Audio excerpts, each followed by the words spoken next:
nurse practitioner in New York State.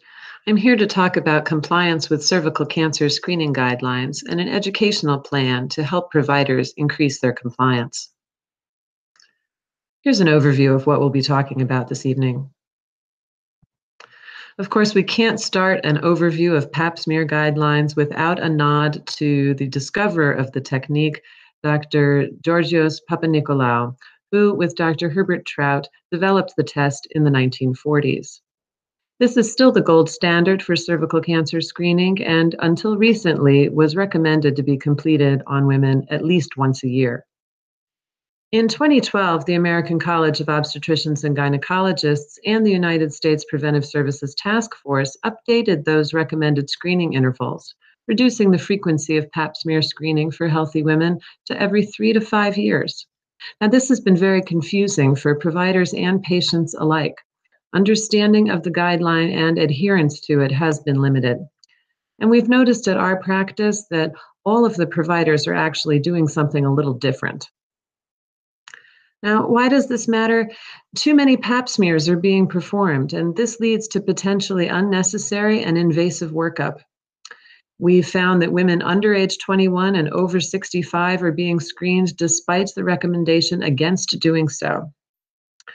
Women are being given conflicting, inconsistent, and inaccurate information. And in our electronic medical record, we have our quality measures section, which, when set correctly, will flag patients for their appropriate screening. This is not being used effectively. Now, some barriers to making change, of course. Some providers have been in practice many years and admit their reluctance to embrace this new idea. There's a misconception that the test should still be performed on any sexually active patient, and this is confused further with the new knowledge that HPV, human papillomavirus, is responsible for most cervical cancers. Our audience are going to be 4 physicians, 1 nurse practitioner, and 1 physician assistant. All of us provide primary care to all ages. Our age range is 38 to 64 years. 1 provider has over 30 years of experience, and the rest of us have between 5 and 7 years of clinical experience. 5 of us are Caucasian, and 1 is from India. All of us, of course, have master's or doctoral degrees, and all but 1 are native English speakers. Our goals are that our providers will understand the changes in recommendations and provide gynecological care which meets current ACOG Pap smear guidelines by April 30th, 2018. Now, we chose ACOG because our gynecologist colleagues in our practice system are following ACOG rather than the USPSTF.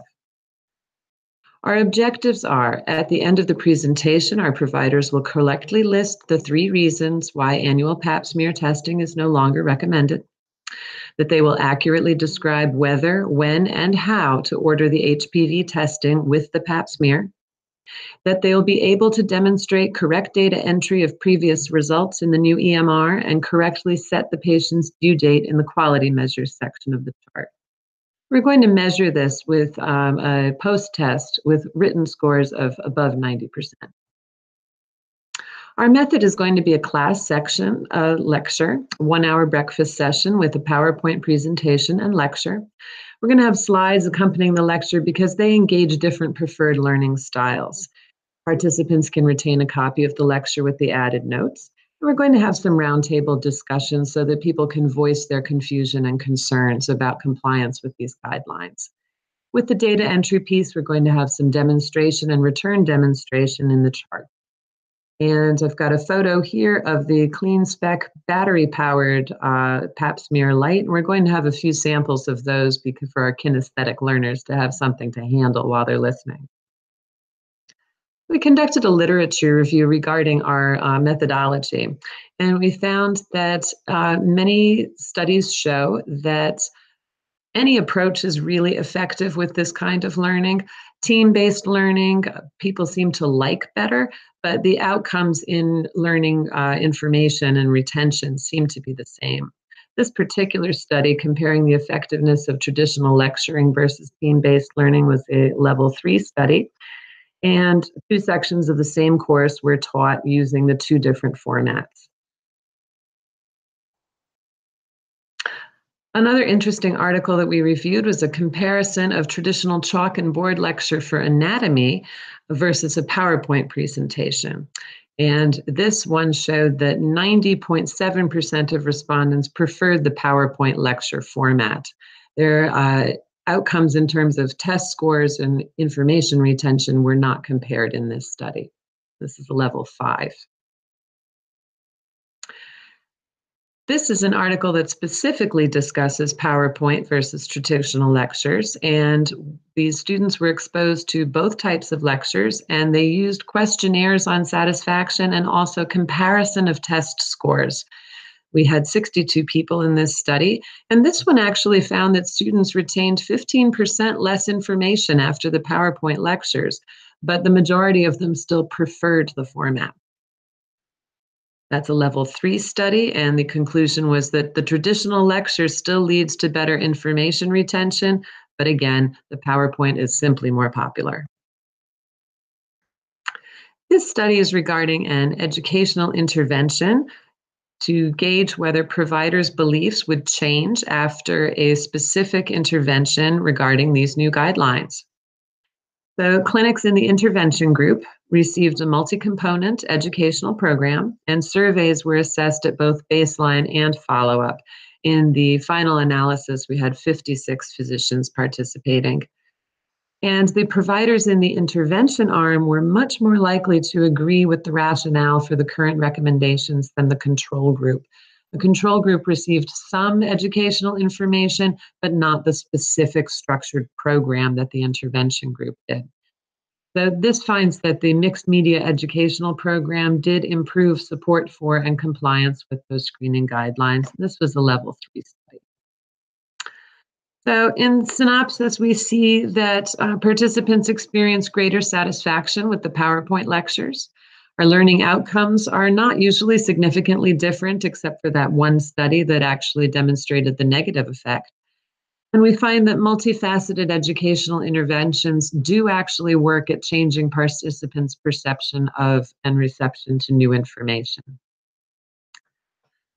So our rationale here is that the use of this PowerPoint enhanced lecture with accompanying discussion for that team-based learning element and some practice hands-on of the appropriate EMR data entry is likely going to be well received by our participating colleagues.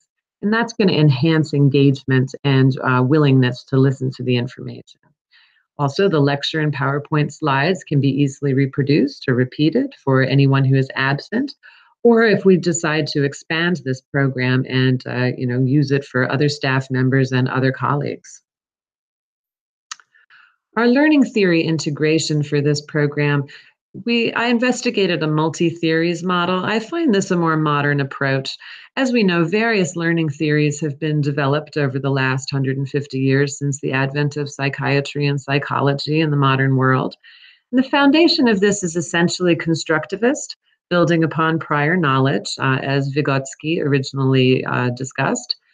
But the study that we're discussing here by Taylor and Hamdi finds that the adult learner has unique educational needs with greater prior knowledge, more diverse experience, of course. And again, with that constructivist foundation, the learning needs to include those 3 domains, the knowledge, the skills, and the attitudes, the receptivity that we discussed earlier. Now, this multi-theories model has 5 components. The first is dissonance, and this is why I thought it was particularly relevant to this topic, because, again, we discussed that there is some dissonance when presented with a new guideline, especially one that is asking us to do less rather than more, as the Pap smear guideline does. So when existing knowledge is challenged, the learner naturally feels some sense of dissonance, some sense of resistance even. As the knowledge is absorbed, the learner enters a refinement stage where we seek out the new data and we reflect on it and we start to digest and think about it and consider it. In the organization phase, which follows, the learner restructures their existing ideas to integrate those new concepts. As this process continues, the learner enters the feedback stage and they begin to articulate the new knowledge and they begin to engage their peers and their teachers and start testing their interpretation of this new data with their peers and teachers. and expecting some kind of back and forth. And again, that ties into that team-based learning and discussion element. Finally, the learner reaches the consolidation phase. And here we have not only further reflection on that new understanding, in this case, bringing the new information into practice, but also reflection on the learning process itself, which prepares one to be more receptive to future learning. I think the lecture model with discussion and demonstration is going to meet the needs of our audience because it engages those different learning styles. It's going to be fairly brief and convenient, and it's also going to be reproducible so that we can, again, offer it to other people. The PowerPoint slides and references are going to be useful for further study and discussion.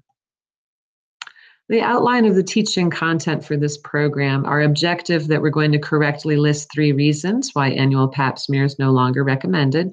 We're going to review the original purpose of the pap smear, what the test actually does. We're going to overview those ACOG and USP/STF guidelines, and also the background data supporting the changes. We're going to have that lecture with PowerPoint discussion, and this portion is going to be about 15 minutes of our content. And our resources for this are the ACOG and Preventive Services Task Force sites and the references contained therein. We're going to have our colleagues accurately describe when, whether, and how to order HPV testing with the pap smear. Our content, we're going to cover implication of HPV in cervical cancers. We're going to talk about co-testing and reflex testing. And again, the ACOG guideline for follow-up testing and treatment of abnormal pap smears, because we need to know the HPV status in order to know which intervention to engage next. This also is going to be included in the lecture in PowerPoint, and we're going to have a post-quiz for evaluation. And the time that we're going to allot for that is also about 15 minutes. Our resource is the ACOG other page, which is about screening test results and follow-up. Our other objective that we're going to be able to demonstrate correct data entry of previous results in the EMR and correctly set the patient's due date in our quality measures section.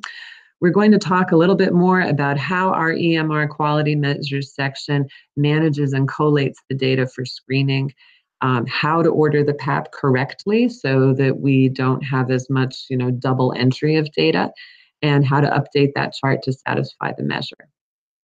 We're going to include this in the lecture. We're going to have screenshots of the EMR so that people can actually see what they need to do and have a copy of that for future reference. And we're going to have some hands-on use of the EMR with some test patients so that each of us can engage in some return demonstrations so that we really learn how to do this correctly. And our resource for that is our hospital's quality measures playbook for 2018. Our evaluation, we're going to have a post-test, and that's going to be 20 multiple choice content questions. And some sample questions are here, the age range for routine pap screening, some patient cases, and which tests should be ordered or not ordered, who doesn't need a pap smear. And then again, with our data entry piece, which section of the chart history should the latest pap date be entered for our particular EMR. The post-test is going to be followed by a separate evaluation of the activity. It'll be about 10 questions long, and it's going to include questions such as whether the presenter was free of bias, whether the intervention here, the project was effective, and whether the clinician plans to use these guidelines in practice, and whether or not they too agree that the PowerPoint lecture was an engaging format. Additional resources for our colleagues will be the tables printed from ACOG and United States Preventive Services Task Force, because those are very easy to read and easy to find quickly which tests you should order when, based on the patient's age and prior history. But we're also going to link to the website so that anyone can use further reading, check the references on those websites, and of course, they're updated regularly. And here are references for our review.